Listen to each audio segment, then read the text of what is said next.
Hello, sunshines. It is me, Bethany. I'm back for a little sassy chat. Now, today I thought I'd introduce myself to you. Who is BxSassy? Don't you want to know? So, I started my journey out as a journalist. I'd studied art. I'd been traveling, working on workshops with different communities around the world, creating art. I came back to the UK and I started to work with vulnerable women, most of whom were sex workers of different generations. And from there, I started to realize how many stories were not being shared, how many perspectives and individuals we don't see in everyday society, we don't see created in media, in magazines, in films. And I started to get frustrated with this. The more I looked, the more I realized what stories I also was struggling to see from my own lived experiences. It started out when I had an abortion, age 26. It was a very painful experience for me. It made me realize that there are a lot of injustices in the world, a lot of things that cause us shame. And from that place, I started to look at the other ways that globally we feel shame. It tends to be these are placed on us by our communities. Maybe they're religiously enforced. Perhaps they're things that we've experienced growing up. So the things that our parents might have told us, our institutions, our educational environments, and our friends. Personally, I am a hairy lady. I like to play with gender as well. I often identify as non-binary. I like to step into my daddy dom side as well. And I like playing with the fluidity that gender allows. I don't enjoy it as a construct because it's placed a lot of pressure on me as a hairy lady to conform in a way that I find suppresses me. It has made me hate myself. It has given me deep body insecurities. It's led me down paths that are constantly making me invest in changing my appearance so I can feel good in myself to fit in with society. I don't know if you relate to that feeling, the feeling of low self-worth, especially when you're walking down the street and someone looks at you and they can say something quite painful. They can call you out. They can describe you in a way that feels mean. Maybe it's a comment about your size or your clothes or your hairstyle or your lack of hair or your abundance of hair or the spot on your face. I've gone on a bit of a tangent, I guess, but the reason I wanted to come on and live stream for you today on JOYclub was to talk about how to be hot and hairy. Now, if you're watching and you're someone who has a little kink for hair, then hey honey, I see you, as do my legs. And if you're someone who has had a deep struggle with accepting the body hair that you are blessed with, then I'm here for you too. I'm here to encourage you to understand how all these different messages that we're told through media and from those loud voices around us are ones that we can control. We can turn the volume down. We can start to embrace ourselves in a way that embodies our own confidence, that says, I've decided that how I look is sexy. And I always treasure the way that the hair fetish community helped me.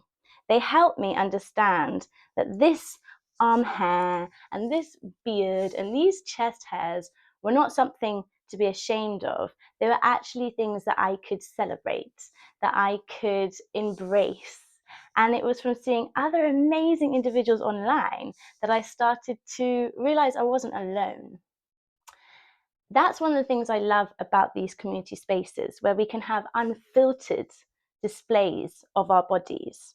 Because so much of the time, especially as a woman, our genitalia is suppressed into two categories. We only see it when it is sexualized or medicalized.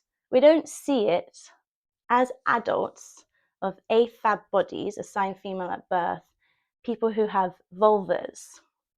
We do not see our vulvas in any other setting, in one that doesn't censor us.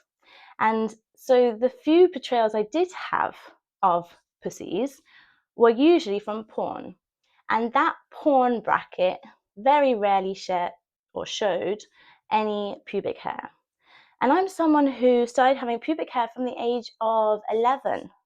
And I was told pretty instantly that it was something to be ashamed of, that I had a lot of it and I needed to control my bush. I needed to trim back the hair. I was denied oral sex from a young age because of my pubic hair, which made me just feel so insecure in my body when it came to sharing myself in these intimate and sexual ways confidently. I wouldn't take my bra off if I hadn't taken off all my nipple hairs. So if you relate to that feeling of just deep insecurity, then I want to be this living, breathing example to you that you can change that relationship. You can embody confidence from head to toe, and your body will keep on changing as we keep on growing. And that's beautiful. And if we can really work on building that relationship with ourselves that betters our mental capacity for self-love, and even when we do have those doubts, we're able to pick ourselves up. And that's what I'm here for. That's what I am here to encourage you to do, because it helped me. And the beauty of it is that kink and stripping and exhibitionism and being very kinky in my bodies and the way I wanted to present myself, they really became tools for growing that confidence, for building that confidence. It was something that liberated me from everything I've been told not to do. Don't show your body openly, because it's only to be seen sexually or medically.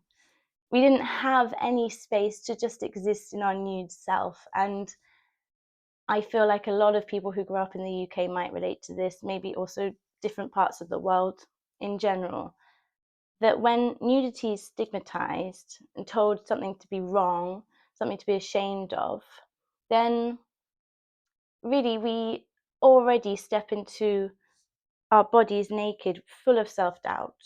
And that's something that I think we can all do with changing. So if you've tuned in today on how to be hot and hairy, then I suppose it's another big droplet of wisdom or encouragement for you just to understand what is shaping your mindsets, what voices are impacting the way you think about yourself, your body, your worth, your appearance, your sexuality, your desires. Where's the shame? Where does it come from? And how would you like to feel? Because the day I realized, oh, I actually don't aspire to be rid of my hair.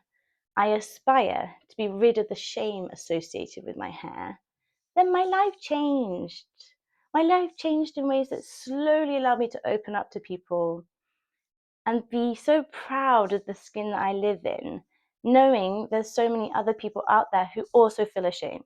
And I'm here to be like, you don't have to be.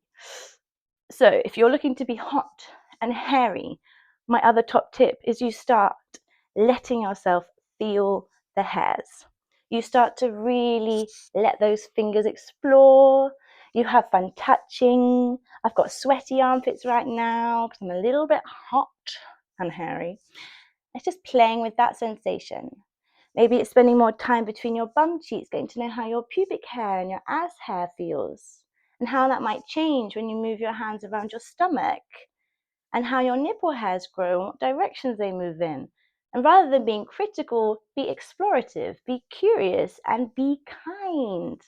Because imagine you're looking at another human who's sitting there being like, oh gosh, I feel so ugly. I don't want anyone to touch me. I'm scared they're going to find me disgusting.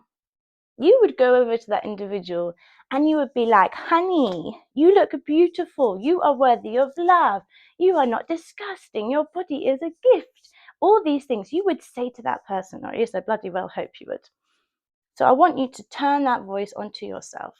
I want you to remember with power and love how much you're capable of by changing this, your mindset, through a bit of this. Touchy, touchy, touch.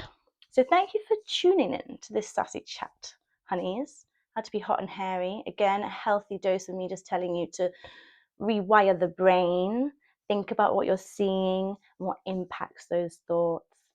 I'm happy that you joined me. Find me on Instagram, please, BxSassy2. And on Thursday, I have a workshop called Unapologetically You. I've registered it here on JOYclub. You can find it in the events. Love that for you. Just got a comment in the chat. I have an armpit fetish. Boom. I think I have an armpit fetish too. You know what fetish I do have actually? I don't know if it's a fetish. There's a new one when you like this and you can just bite your own arm. Delicious. That was a new one for me. Got completely sidetracked. Unapologetically You, Thursday. Come join me. It is live, but you can also buy a ticket and I will send you the recording if you can't join us on Thursday night. Everything's on JOYclub. BxSassy coach. Be my friend. Thank you for joining. Be hot and hairy, everyone.